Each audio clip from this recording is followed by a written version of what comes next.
All right. Well, hello, everybody, and welcome to My Curvy Life. This is your girl, Miss Fonda, coming to you. You already know. And also my co-hosts, Miss Latanya and Lasagna Jones, who are always loving on you in the audience, in the comment section. I thank them for all that they do. I appreciate their spirit. It's all love over here, y'all. We got nothing but love for you. Thank you guys for being a part of my curvy life and a part of the brand curve for all your support. Nothing happens without you. Um, we do have a very special guest tonight. I'm so excited about having her on the show. Um, I do want to make just a couple of announcements. First of all, y'all already know I'm a Mary Kay consultant. I am into that skincare, y'all, and I want to bring you guys with me. So, if you are in need of a skincare regimen, you need to start something special for yourself, some self care, body care. I got you. Please contact me. I would love to be able to pamper you. Okay. Thank you guys for your support. My team is Beauty First. If you are looking for an extra career, something to do exciting, please feel free to reach out to me. I would love to have you on my team. I do also want to make an announcement. This winter, this holiday season coming up, I will not be doing homeless fees, but what I will be doing is sponsoring a grandparent or adopting a grandparent. What I'm going to be giving is foot and leg lotion and or hand cream to our senior citizens. I'm asking for you to sponsor a grandparent. It's only $12. Both of those items, one are each are $12. If you sponsor a grandparent, then I'm going to throw in a pair of footies or a pair of socks with that sponsorship, and I will be delivering those on Christmas Eve because I like to be festive on Christmas Eve to a local community senior citizens living facility. So thank you guys in advance for your support. There will be more information coming out on that really, really soon.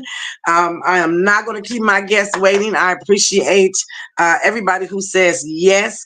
We do have Miss Bianca Swift on today. She is a young artist, spoken word poetry writer, and I got an opportunity to be able to listen and hear her do her poetry, and I was so impressed.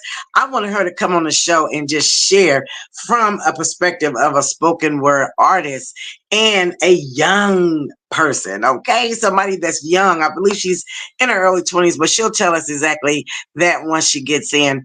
Let me just read her bio. It was so cute. She sent me, and I'm using another device that I got to read it from, but it says Bianca has been writing poetry for over 15 years. She has a master's in English and creative writing and has performed slam competitions around the country, which makes her a qualified poet. So say her bosses. She works for the Nebraska Writers Collective as a teaching artist, as well as being a researcher in the Charles Chestnut Archive. When she is not writing poetry, she can be found somewhere in her community reading it. So she does have a passion, as we can see. I'm excited about letting her in. Give me just one moment, y'all. Infinite rise, grateful for the blessing we call life. I welcome in abundance and good vibes, good vibes, good vibes.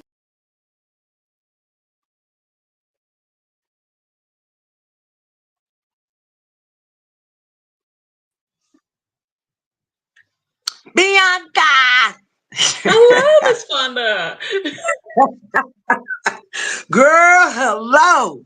I tell you, boy, we're not going to even disclose what just happened, but I am so A I am journey so to get happy to here, have Charlotte. you. I'm happy to have you, baby cakes. You know what? I don't get many young people, so I'm very, very happy to have you. And I'm excited because I just love what you do. Um, Bianca, tell us a little bit more. Bianca is a spoken word artist. And she is phenomenal, y'all. I'm telling you, and she's going to give us some examples in a minute. But I want to know a little bit. How did you get into spoken word, Bianca? I think that I owe that all to my mama. My mama, when we were young, instead of reading us children's books, which she did, but more often than not, she would read us Maya Angelou books. And I think I even still, I think she gave me the one that she read us as a child. I think I still have it on my shelf. She would read us Maya Angelou's Still I Rise, and she would read it with her. She would like inflect her voice up and down. And I remember being able to recite that poem from memory by the time I got out of middle Oh, school. Um, and so that sparked my love for poetry. And then when I was in middle school, about to graduate, I found or graduate, about to move on to junior high, there was a poetry competition. And I had rarely written poetry before, but I was like, okay, let me try. And I wrote two poems, got into the competition, and I think I got like, they gave me a medal. I think I like had gotten like silver or bronze or something. And then I was like, well, that's it. That's all she wrote. I guess I'm writing poetry now. oh my gosh, that's amazing. You know, it really takes a talent, Bianca, to be able to do that because, you know, I've called myself, girl, try to write. I call myself trying to write a few poems, but you know, it's a gift. It is a gift, and I did learn a little bit more about it with the previous guest, and I believe you should probably know who she is. Her name is Paula Bell. Oh, I love Miss Paula. I love Miss Paula. Yeah. Yes, we go way back. We're like really good friends, good best friends. And I remember when she branched out and started doing the spoken word, and it was just like amazing. It was like her, you know what I mean? It was like this is what she should be doing. And you Mm-hmm. know, I was so impressed. I had never really heard, I'm gonna be honest. I had never really heard too many more spoken word people other than her here in the community. But I went to an Mm-hmm. event where I saw you, and I got a chance to hear like so many others do spoken word, and it's just so creative how you guys all come from a different, you know, flow. And Mm-hmm. you know, can I ask you? Because it seemed like the spoken word has their own community.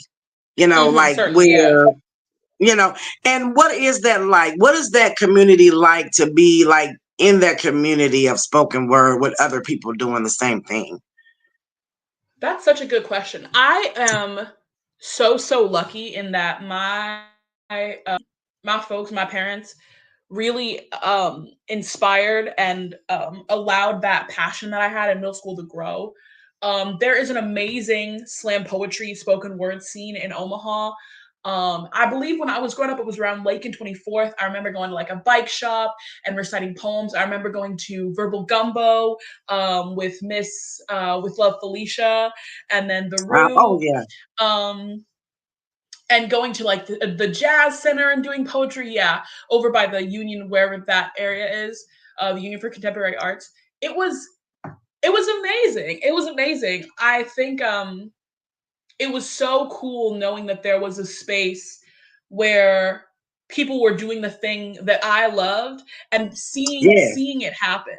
Because I think that had I not been able to go to those spaces and see spoken word happen, I would go, "Oh, poetry is just a thing that I like and no one else is doing it." Because I think it's so incredibly right. rare what we have in Omaha and Lincoln, where we have such a Yes, huge community of poets. Yeah. girl, I didn't even know that when I came out and I saw. I was like, Lord Jesus, is it gonna ever stop? Because it was so Mhm. many. You Yes, I know, know. I mean, and it was like I agree with you on it being amazing because just hearing, you know, what I was told is, and you tell me your version of how you feel about it. Spoken word is kind of like telling telling things from the ancestors and telling a story.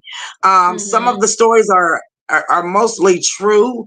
Maybe when you do your spoken word, are you building it from an aspect of that this is something that happened in my life, or are you fantasizing or creating, a life that you want to have, or how do you deliver your spoken word?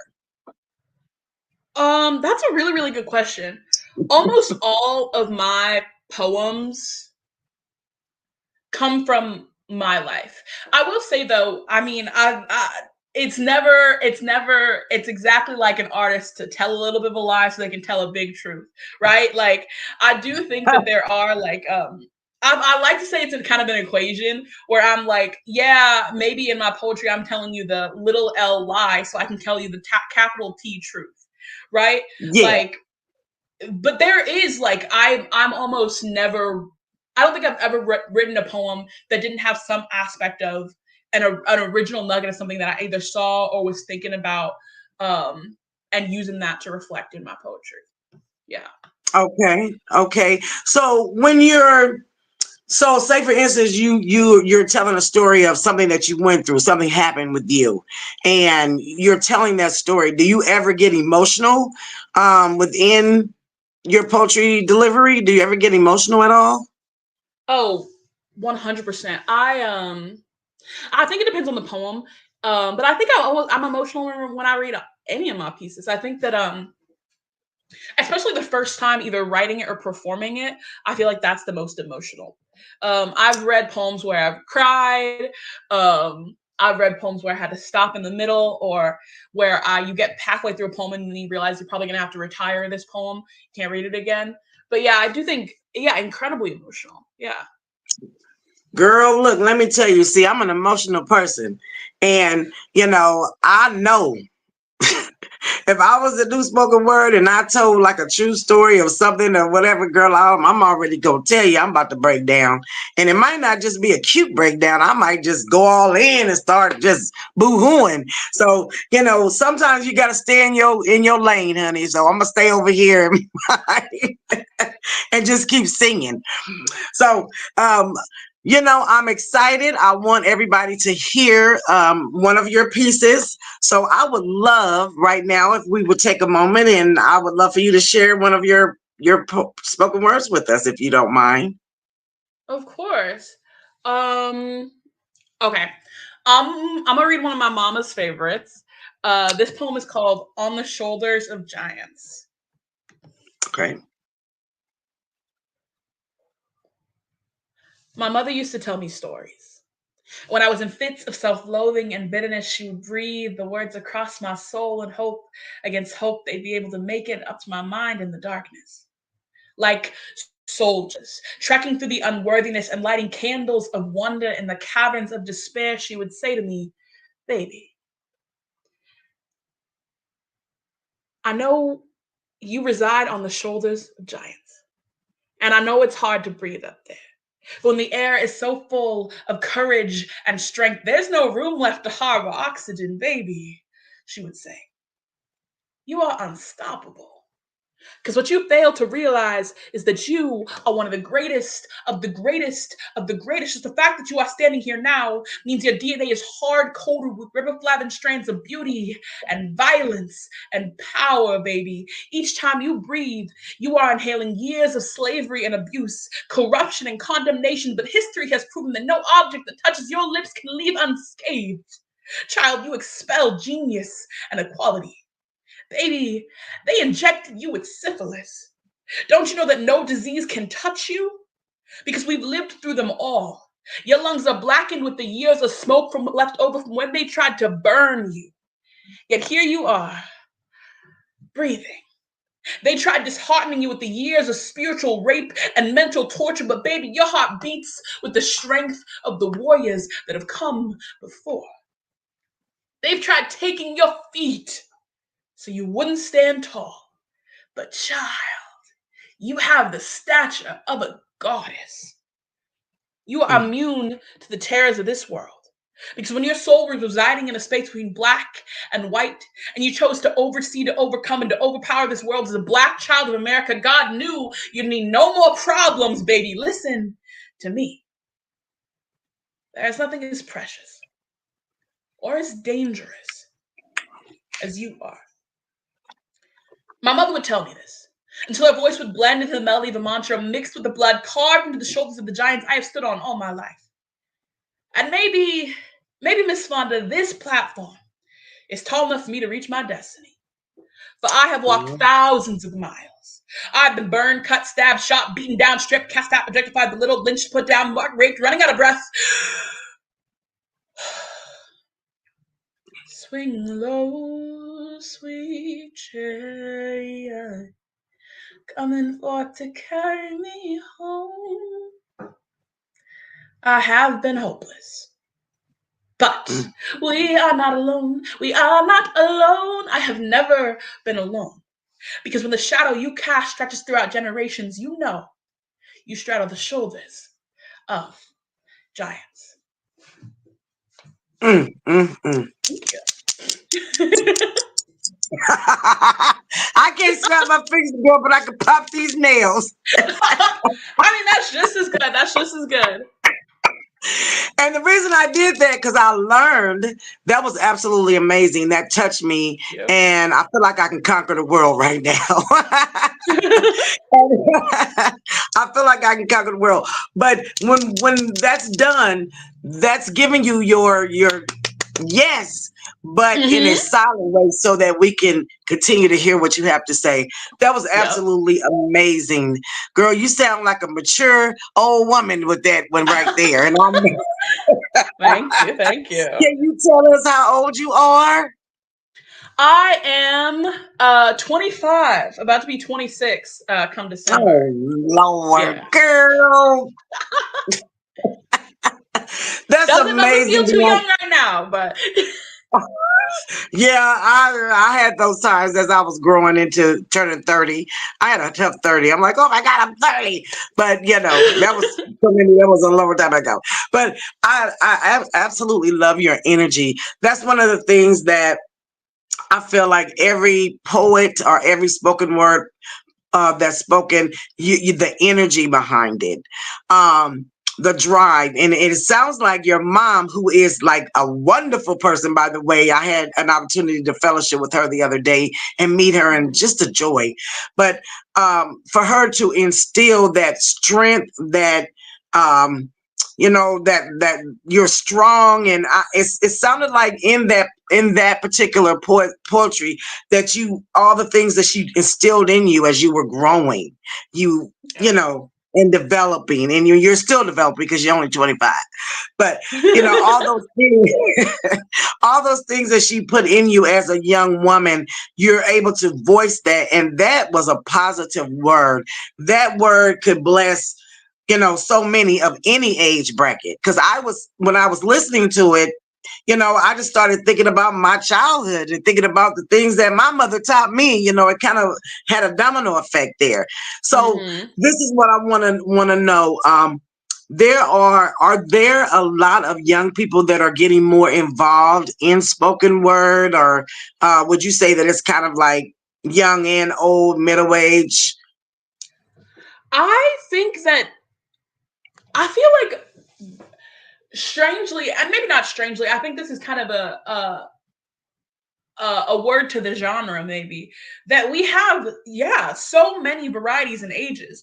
We have our community elders, we have middle-aged people, we have people like me, 25, we have people even younger than me. I know that Miranda Davis, who is another poet who spoke that night, who is the youth poet laureate, I believe she's only, I want to say maybe 19, 20. And we have, especially because we live in Nebraska, we are blessed with having a youth poet. So we have poets as young as 14, 15. We are so blessed to have such a scale, such a range of people who are so in love with poetry and spoken word. Girl, I was just so impressed. I hope that this could grow even more here in this community, because I just feel like everybody's missing out on it. I mean, and even though it was a lot of people there, it was a lot of people there, but I'm gonna say probably most of the people there were people that were poetry or poets, correct? Pretty much. And what I'm saying is, it's nice to be able to get that outside of just the poets and into the community. And so with you coming on the show, you are an inspiration to get this out to, others other than just the poets that were there that night. And also Miss Paula Bell as well. And that's why it was so important for me to have you guys on the show, because this is awesome and this needs to be heard, not just by other poets, but by everybody. You know what I Yes, I mean? agree. I agree. So thank you so much. I want to ask you, if you would, to leave with the audience, if there was some young people or some period anyone who wanted to pursue spoken word, they feel like, hey, I could do this, I got something I want to say. What would be a golden nugget, or nuggets with an S, that you could leave with us today to promote them to do it? What would you tell Yeah. them? Yeah. I'll give you maybe two. Two, maybe I have more, but right now I'm thinking of two. I've practical and the spiritual. Practical is we are incredibly lucky, Midwest, middle of America, to have an incredibly viral and large poetry scene. So if you want Hmm. to get into poetry, there are open mics everywhere. There are slams everywhere. I would check your local Facebook pages. I would check your event pages. We're always having a poetry mic or an open mic or a slam, and it's probably happened every single week. So go show up and go. Then you will be welcomed with open arms. I promise. Now, Yeah. for the emotional advice is you are the only person in the world who has your experiences. And if you are like, oh, I want to write a poem, but I feel like I don't have anything to say, or I feel like no one wants to listen to me.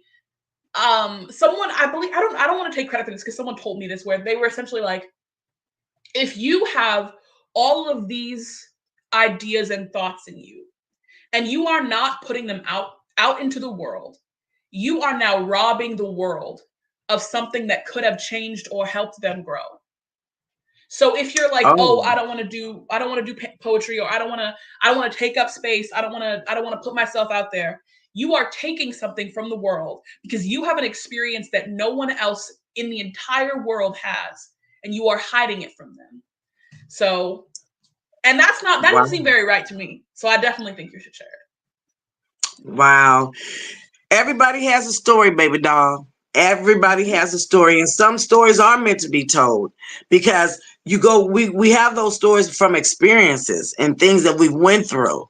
Or, Mm-hmm. some people need it because something you may have went through, they haven't went through yet, but they may go through it. And if they can hear your story, Very that can true. give them strength to help them go through it. So Mm-hmm. thank you. I agree with that 100%. I am very, very proud of you, Bianca. I don't know you personally, but I loved your spirit, because I'm gonna say something funny, Bianca, and I don't know if you're gonna remember. So Bianca was sitting behind me after her mother left. Oh my gosh. After her Mm-hmm. mother left, Mm-hmm. who almost blew my eardrum out because she was so supportive, so supportive of her baby, because we knew you was her baby, because she said it. That's my baby. That's my. And so I'm like, boy, she's really excited about her baby, and I see why. But then, girl, you was sitting behind me and you was coughing, girl. Oh my gosh. I know. I feel like, and this is fair, I feel like it's illegal to cough after COVID. Because I promise Exactly. I had a cold and I was trying to cover up, but I was like, yeah. I was like, oh no. And Bianca, what I do? I said, I did that. I said, and Bianca said, "I'm sorry, I'm sorry, I'm sorry." And I feel I like was every single time I thinking, cough, I have to promise people it's not COVID. I'll be like, I'll show you a test. I'll show you a test. and I was thinking, I said, Lord, I'm gonna ask her mother if she could tell her to come on the show. I'm gonna say, if she find out it's me, she probably gonna be like, I ain't coming to that lady's show. She was looking at, she was mean mugging me. Oh But I my think I did have a gosh. smile on my face, but I was looking very Yep, thinner. yep. But I just thought that was funny. Sorry, girl. But no, It's okay. I want to thank you so much, Bianca. I know you are a busy woman. Your mother told me how busy you are for taking the Oof. time out. And we're not going to talk about what was happening before, but I thank you for being patient. It's okay. Thank you so much for having me. Sometimes, it never fails. When you're going live and you're recording or what have you, there's always going to be that technical difficulty. Every once in a while, it's going to show up and show out. Okay. Has to, So has to. it wouldn't be right if it didn't, huh? But I want to thank you, Bianca, for coming on the show. Thank you for leaving that word of wisdom from both aspects, spiritually and otherwise. Thank you so much. Guys, I'm going to see because I don't think you're on social media. You're not on social media. Are you on? Now, let me The talk to you, worst. Bianca. I'm about to fuss at you, Bianca. Okay. I'm about to fuss at you because I told Paula the same thing. When you have gifts and talents such as you guys do, okay, I know everybody's not a social media person, but when you're trying to get things out there, social media is the best way to do it. If you're trying I to get know. heard, if you're trying to get seen, social media start you either a Facebook group page or start you a TikTok or something of the nature, and you do your stuff out there so people can see and hear you. Okay, they need to see and hear you. And you don't know hmm where that may take you, baby case. That may take you, they used to have those big competitions in other states where, finalists and grand prize winners and all of that would go hmm and be on national TV and, all of that. And so in order to bring that back or to have that, you gotta get out there because you guys have so much talent. And I mean, don't get it wrong, it's nice to share within the community, but girl, if you're good and you're great, then you need to be in another state. Okay. So Ooh, ooh. I love that. I'm just saying. So just what I'm saying is get you some social media going on, baby Casey, because you guys are absolutely phenomenal. And Felicia Webster, I'm trying to get her on the show. I've been trying for a while. Oh, But she started, I believe she might have been the OG of it here in Omaha, from she what I can was. She remember. was. She reared me up in the poetry scene, yeah. Yes, yes, and she was very encouraging. I remember listening to her, and she did initiated a lot of different things with that spoken word, and so I'm like a fan, but I just need to see a little bit more of it, honey. I need to turn on Facebook and see Bianca on her group page sharing because I'm gonna be a follower sharing that spoken word. Okay. Yes, definitely, definitely. So thank you, Bianca. Um, if you are having something big or anything that you're doing, since you're not on social media yet, have your mom. She can put it on my group page and let people know, where you're going to be performing and what you're doing. In that Definitely. case, okay. Do Yes, that for me if you would. I would I will appreciate it. definitely. So, so thank you for being a guest tonight. My Curvy Life thanks you. My co-host, thank you, and everybody. We're gonna call it the night tonight, and we're gonna say bye bye. Thank you, Miss Bianca. You keep doing what you're doing, baby Goodbye. doll. You the I will. Thank you so bomb. much for having me. You Bye are now. welcome. Bye bye. Listen when they say focus on you, cause God got me. And if I don't have no one, then He's with me. Yeah, yeah. He's there with me all my life. He's there with me to help me fight all my fights. Yeah, yeah.